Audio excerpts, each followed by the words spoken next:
Tonight, many of America's farmers already feeling the pinch are worried about the possibility of more challenges. And we're going to lose another generation of farmers. Wheat. For over a century, it was more than a crop for the U.S. It was currency, diplomacy, and trust bundled into a grain. From baguettes in Paris to noodles in Seoul, American wheat fed the world. It was considered reliable, high quality, and unstoppable.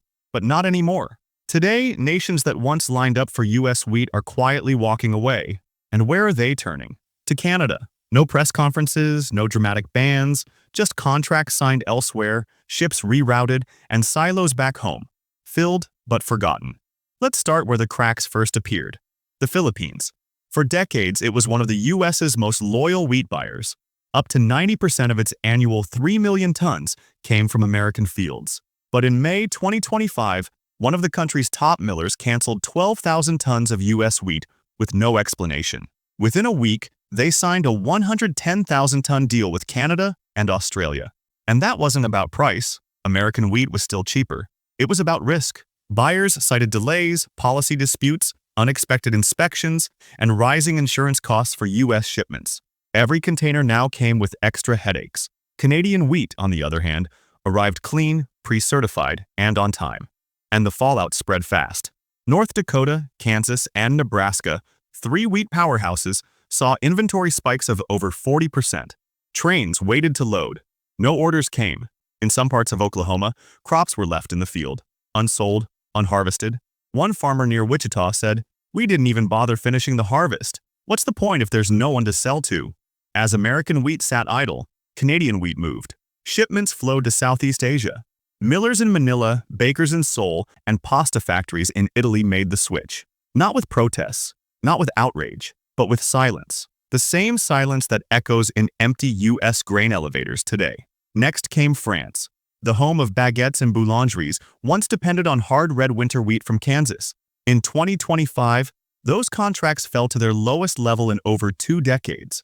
French importers started looking elsewhere, signing with Canadian farms equipped with smart harvesting systems and carbon-reduced logistics. What drove the switch?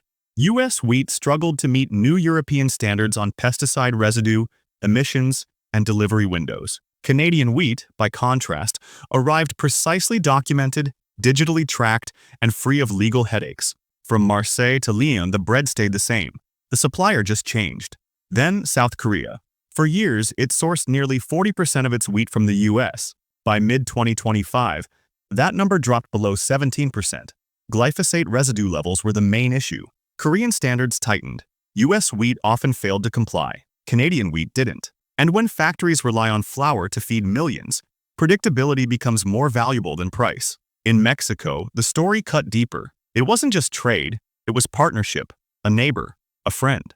But even that began to fade. When shipments of American wheat were delayed at the border due to new paperwork and rule changes, production lines in Sonora paused. Food prices rose, and Canadian wheat arrived. On time, clean, consistent. By the second quarter of 2025, Canada's wheat exports to Mexico surged by 37%.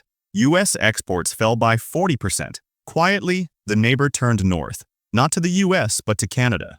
And then came Italy, the heartland of pasta. Once a major importer of U.S. durum wheat, it shifted its sourcing almost entirely to Canada. Why? Because Canadian exporters delivered exactly what Italian pasta factories demanded: specific protein levels, strict quality control, and 12-day guaranteed delivery. From Bologna to Naples, American wheat disappeared, without headlines, just a new status quo. And Canada, it adapted, built faster logistics, invested in clean farming tech, and most of all, built trust. In 2025, trust became the true currency of trade. Across Kansas, Montana, and Idaho, U.S. farmers are being left behind. Expansion plans frozen, harvests delayed, silos overflowing. Meanwhile, Canada is in a growth cycle. Exports to Asia and Europe are rising. Contracts are locked for 2026 and beyond. New buyers are knocking. And in boardrooms across the globe, the question isn't whether American wheat is good. The question is, can it be counted on? Buyers are no longer chasing the lowest price. They're chasing the least risk. And that's not where the U.S. is today. So what happens now? If the U.S. wants to reclaim its place as a global breadbasket, it needs more than fertile soil. It needs consistency, clear regulations, fewer surprises, A stable hand that won't change with the next congressional vote, because in 2025, bread still matters.